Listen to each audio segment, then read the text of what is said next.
There is a minority of people that they truly are in relationship with narcissists, right? Most of the people out there that are diagnosing their partners as narcissists, their partners aren't narcissists, right?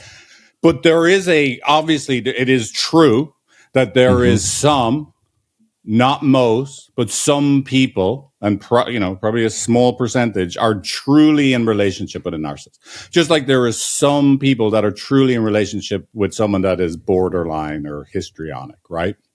Now, one of the main reasons why democracy is hard to make work is this kind of groups with intense preferences dominate.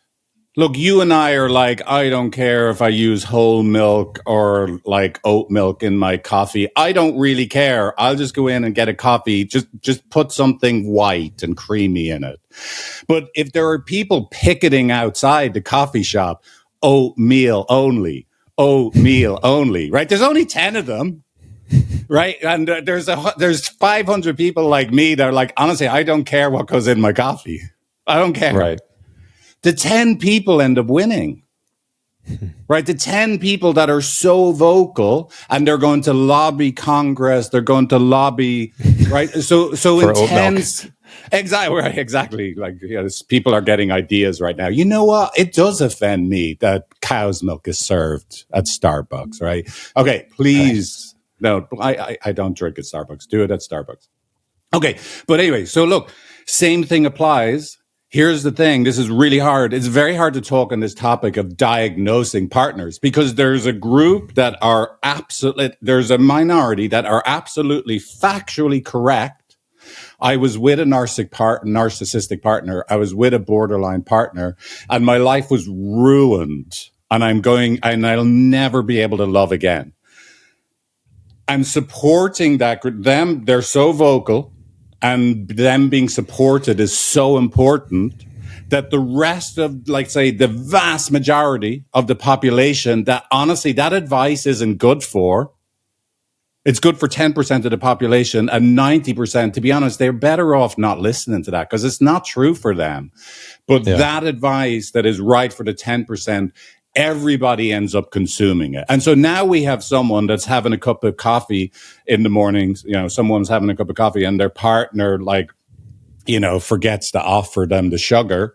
And they're like, I just watched my favorite TikTok 18-year-old expert talk about people like you narcissistic, right? So anyway, the kind of this rule of intense preferences dominate the dialogue, right? Whether it's, the academy, right? Politics. And then of course now we have this new town square of social media, right? There's that. The other thing, like you were saying about, all methods for good can be co-opted and it's really easy. It's really easy and people don't do it intentionally. Even just think about, just for a moment, we take it away from diagnosis. The main scientific body that I use to help people, like attachment theory, the science of emotional bonding. So I use that to help people be really empathic and compassionate to self and other, right? That's the whole point. But here's the way most people, when they read attachment theory, right, and they read the science of emotional bonding, and I mean, look, most therapists, right, lay people, they read it and they go, I have a new way of working out what's wrong with my partner and me.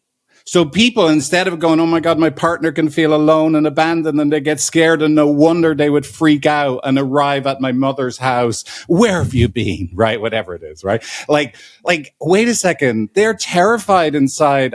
They deserve so much love. Right? No, they use that exact same information that is supposed to soften. I mean, I say supposed to soften their hearts to each other. They weaponize it. And so, look, the same is true for, obviously, diagnosis right now. People have used this tool that is supposed to be for good, right? That you can help people identify what's wrong and see if they could actually then work on, lessening the suffering in their life. They now have weaponized it within the battle, the active war or cold war that is happening in their relationship. So it's very, very sad. And again, unfortunately, very easy to do. If I can give an example, I lived at Esalen, this retreat center in Northern California, and I got to live 24/7 practicing nonviolent communication, like really becoming an expert at nonviolent communication, like unbelievable ability to notice what I was feeling inside and then share self-responsibly with other people.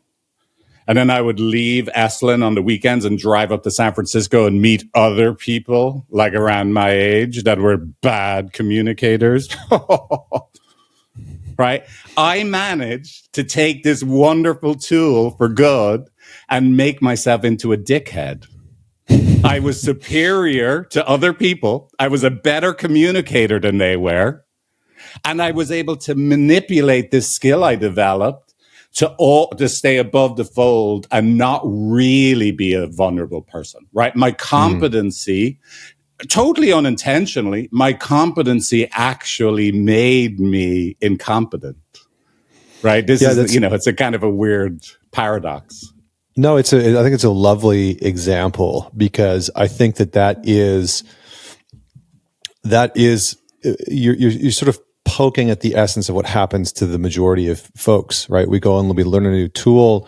Our ego latches onto it. I mean, I remember Alan Watts telling the story about the police going to a building. This robber is like running from the cops, and the robber goes into a building. And when the police come into the building, the robber goes up a floor, and then when the police go up that floor, he goes up another floor, and so on and so forth. And he was equating that to a sense of enlightenment, right? That when we think that we've raised up a level, we're sort of fooling ourselves, or we're creating the perception that we're somehow above others, and that for me is part and parcel what I see happening with a lot of these tools online, and it breaks my heart in some ways, because it's really unfortunate to see, and I think it's creating some division.